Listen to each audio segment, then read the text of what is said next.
দাঁড়াও দীপা, তুমি এখানে? দেশবরেণ্য কবিদের সংবর্ধনা অনুষ্ঠান দেখতে এলাম। আসতে পারি না নাকি? তুমি এত দ্রুত স্টেজ থেকে নেমে এলে। ওরা তোমাকে খুঁজছে তো। তোমার সাথে আর কখনো দেখা হবে ভাবিনি। কেন? আমি হারিয়ে গেছি নাকি? আমার জীবন থেকে হারাবার কোনো সুযোগ নেই তোমার। তুমি এক জীবন্ত কবিতা। এই আমাকে কবি বানিয়ে ছাড়লে। তুমি তো আমার লেখাতেই বন্দী, হারাবে কি করে? তোমার চুল এত বড়, এখন আর বড় চুলে মাথা ব্যথা করে না বুঝি? চুলগুলো দেখছি সব সাদা হয়ে গেছে। কালো রং করো না এখন আর। খুব আলসে লাগে চুল কাটতে, রং করতেও ভালো লাগে না। সত্যিটা বলছো না কেন? কোন সত্যি? যে সত্যিটা কোনো দিন স্বীকার করনি। স্বীকার করেছি তো, নক্ষত্রের কাছে।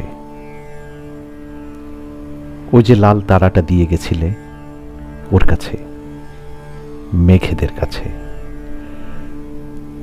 ভাগ্যিস ওকে দিয়ে গিয়েছিলে, নইলে কাকে শোনাতাম সব কবিতা, কাকে বলতাম এত ব্যথা? এখন তবে আকাশ দেখো রোজ, রাখো তারাদেরও খোঁজ।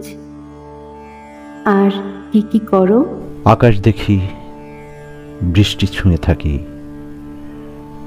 ঠান্ডা লাগলে ওষুধ খাই, তবুও বৃষ্টি ছুঁই। কি সাংঘাতিক তুমি! একটা মানুষকে আগাগোড়া বদলে দিলে,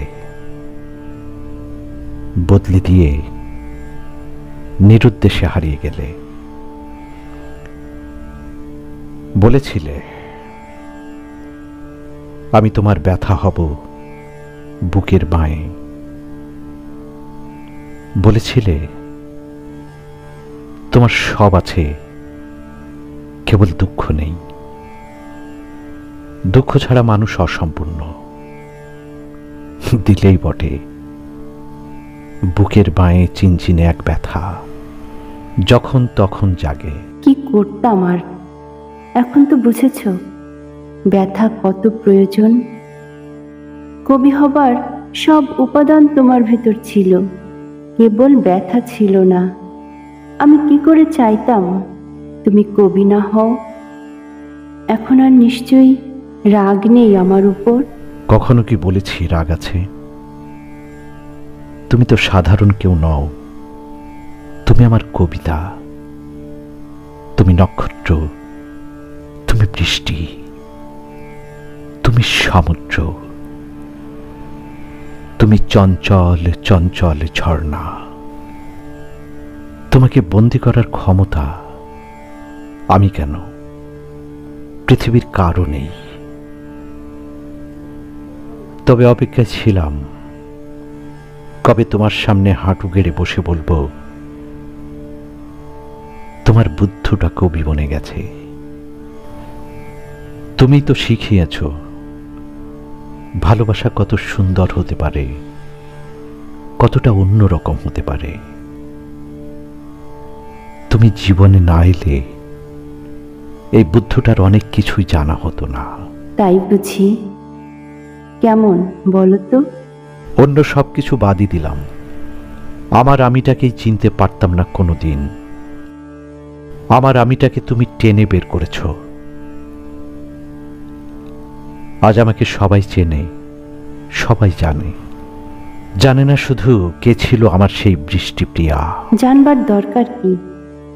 সবাই গল্প পড়ে, কবিতা পড়ে, আমি আমাকে পড়ি। এই তো আমার স্বস্তি। জীবনে না থেকেও আমি তোমার সবখানে রয়ে গেছি। আমি তোমার গোপন প্রিয়া হয়েই থাকতে চাই।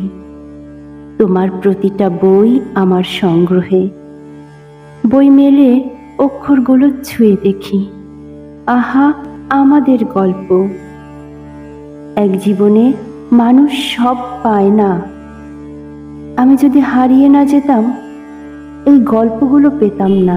বাইরে বৃষ্টি হচ্ছে, চলো আজ ভিজি। তোমার ঠান্ডা লাগবে না? লাগুক, লোকে দেখবে যে।